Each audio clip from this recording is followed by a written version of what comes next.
ایک امام صاحب نماز میں قرات کرتے ہیں اور کیا قرات کرتے ہیں؟ ایاک نعبد و ایاک نستعین میں نستعین کی جگہ پڑھتے ہیں نستعین۔ آپ نے بعض مسجدوں میں دیکھا ہوگا ایاک نعبد و ایاک نستعین۔ اب قرآن پڑھنا آتا نہیں ہے اور 1000 بندوں کی امامت کرنے کے لیے یہ بندہ آگے بیٹھا ہوا ہے، ہزار لوگوں کے جمعے برباد ہو رہے ہیں ان کے غلط قرآن پڑھنے کی وجہ سے۔ اعلیٰ حضرت امام اہل سنت سے سوال ہوا کہ اگر کوئی امام صاحب نستعین پر الف پڑھ لیتا ہے نستعین تو نماز ہو جائے گی یا نہیں ہو جائے گی؟ اعلیٰ حضرت امام اہل سنت نے ارشاد فرمایا تو قرآن غلط پڑھنا ہے، یہ بے معنی لفظ ہے، کوئی معنی نہیں ہے، بے معنی لفظ ہے، یہ تو نماز فاسد ہو جائے گی جو اس طرح سے قرات کر رہا ہے۔ اب اگر امام قرات کر رہا ہے اور جمعے کے دن قرات کر رہا ہے، پیچھے 1000 بندہ کھڑا ہے، سب کی نمازیں برباد ہو گئی ان موصوف کی وجہ سے۔ اسی طرح نعبدو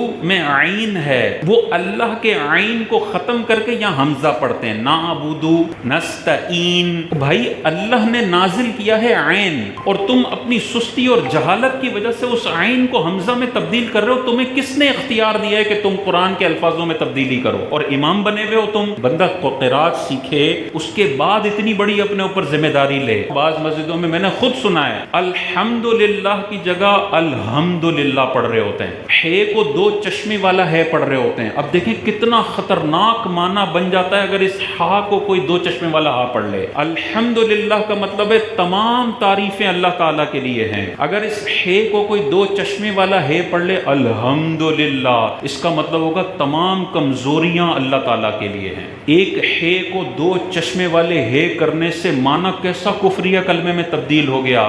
سارے مسالک کی کتابیں اٹھا کے پڑھیں، اگر امام الحمد کی جگہ الحمدللہ پڑھ رہا ہے اس کی بھی نماز فاسد ہو جائے گی، پیچھے سب کی نماز فاسد ہو جائے گی۔ عربی زبان حساس زبان ہے، اس کا ہا اگر ہے کر دیا معنی زمین آسمان کا فرق ہو جاتا ہے، اس کا عین حمزہ کر دیا معنی زمین آسمان کا فرق ہو جاتا ہے، اس کا شین اگر سین کر دیا معنی میں بہت بڑا چینج آ سکتا ہے۔ موٹے کاف کے ساتھ قلب کا مطلب ہے دل، اور اس موٹے کاف کو پتلا کاف کر دوں قلب، اس کا مطلب ہوتا ہے کتا۔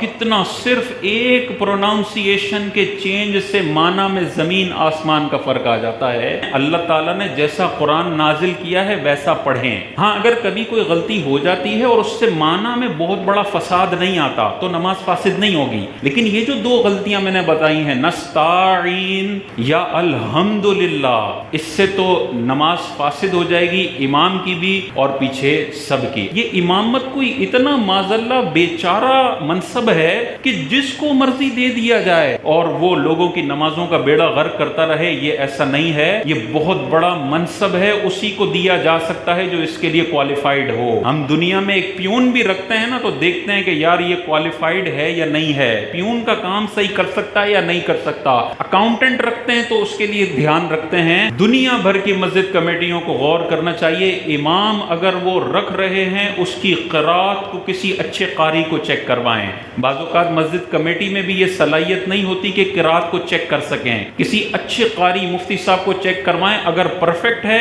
اس کو رکھ لیں، اگر غلطی ہے اس کو نکالے نہیں، اس کو 15 دن کا ٹائم دیں کہ بھائی آپ 15 دن میں یہ تلفظ ٹھیک کر لیں، اس کے بعد آپ بالکل پڑھائیں۔ اور ہم سب مسلمانوں کو بھی یہ غور کرنا چاہیے، دیکھیں پورا قرآن آپ صحیح پڑھیں یہ کوئی لازم نہیں ہے، لیکن جتنا نماز میں قرآن پڑھایا جاتا ہے نا وہ ضرور کسی قاری صاحب کو چیک کروا دیں، الحمد شریف پوری کسی قاری صاحب کو چیک کروا دیں، اور کم از کم 4 چھوٹی صورتیں کسی قاری صاحب کو چیک کروا دیں کہ اس میں کوئی بہت بڑی غلطی تو آپ نہیں کر رہے، تو آپ کو اطمینان ہو جائے گا کہ کم از کم نماز میں جو قرآن پڑھ رہا ہوں وہ میں ٹھیک پڑھ رہا ہوں، اس میں کسی قسم کی کوئی غلطی نہیں ہے۔